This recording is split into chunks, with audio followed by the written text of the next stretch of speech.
Chapter 11, Venus and Mars. The meeting was so useless and stressful as Rose thought it would be, but this time she refused to let that bother her, so her Friday was great. She chilled, and since she was doing so many extra hours without pay, Rose left 1 hour earlier with no guilt. And for the first time in a very long time, she went out for a run at the sunset. Her body needed that sunlight and exercise, and Rose found herself surprised with how much she neglected herself and her own well-being to dedicate to that job. And now that she knew that as much as she pushed herself to work harder and be better, more her boss was going to demand from her, Rose freed herself from the expectations of finally being validated and have her efforts appreciated. At the end of her run, she passed by a grocery store and bought her favorite wine and a charcuterie board to share with Sienna next afternoon. Sienna loved chocolate, so Rose got her some from a Swiss brand that looked tempting and walked back home feeling really good. At home, she felt the will of painting, and she started to work in her bigger canvas. At first, it was just a draft, but soon the picture of her experience from the previous day, in which she saw Mikhail and the other protective spirits who were watching over her, began to take shape, in a playful way in which Rose felt that it expressed more of the feelings she felt at the moment than the images she saw. That was going to take a while to be ready, but Rose already saw in her mind what exactly she wanted to paint. When she felt tired enough and her eyes were blurry, Rose checked the clock. It was 11 p.m., and she had to stop.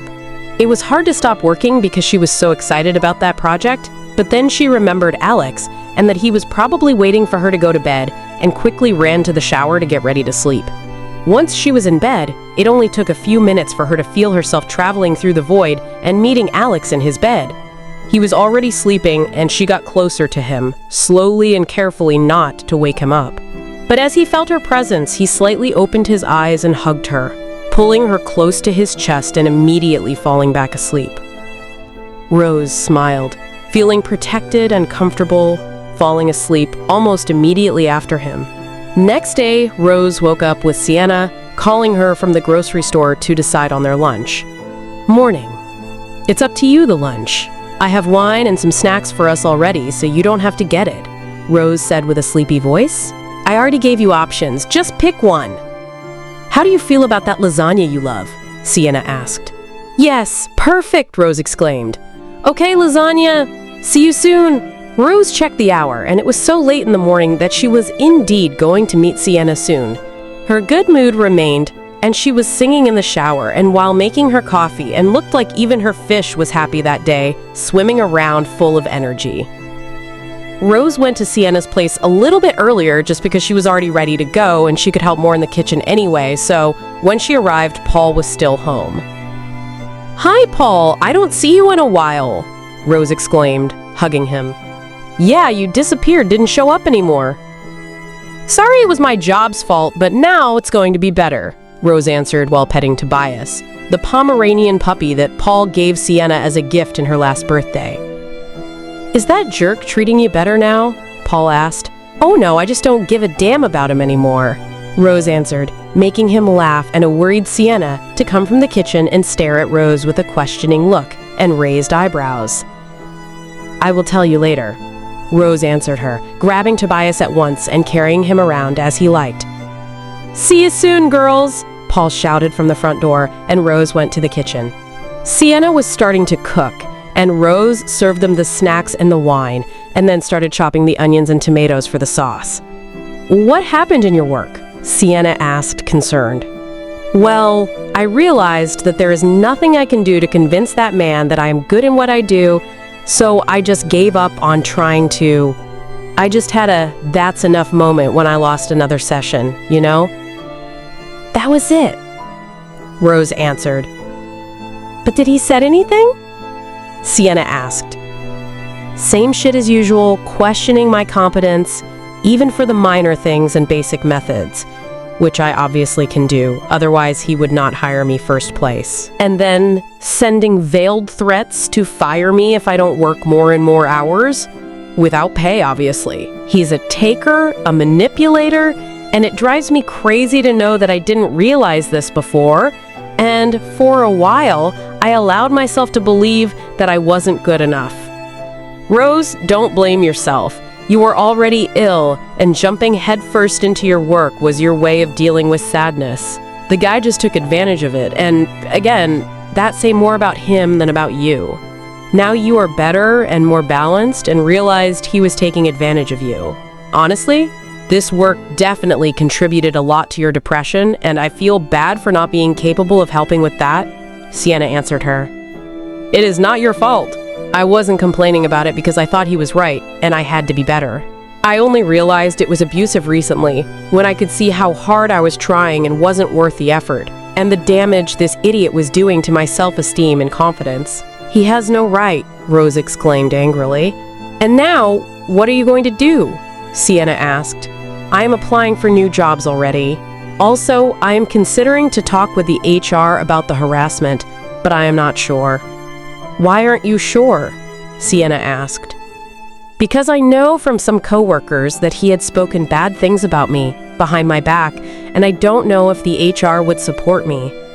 And he is too influent in my area, Rose answered. Honey, that's their job. They have to take action when people like him do what he does to you, and probably others, because it's very likely that more people have already complained about him, Sienna said. I don't know. He keeps saying that people only get jobs because of his referral. I understand it as another veiled threat, and I am worried about not getting a new position because of him. Okay, I understand. So let's focus on getting you a new job and quitting from that place as soon as possible, Sienna answered while serving them some crackers and dips she had in the fridge. That's what I am trying to do, Rose answered. Tobias was jumping over her legs trying to get some ham or whatever snacks he could, and Sienna had to put him in the backyard for a while so they could cook in peace, and Rose stopped chopping so she could snack. She didn't eat breakfast and was starving.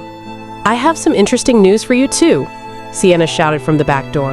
I have researched about people that can do similar things than you do, and guess what? I found it, Sienna said. Really? Tell me, Rose shouted excitedly. So, for what I have found, there are witches, Sienna said, making Rose to raise an eyebrow.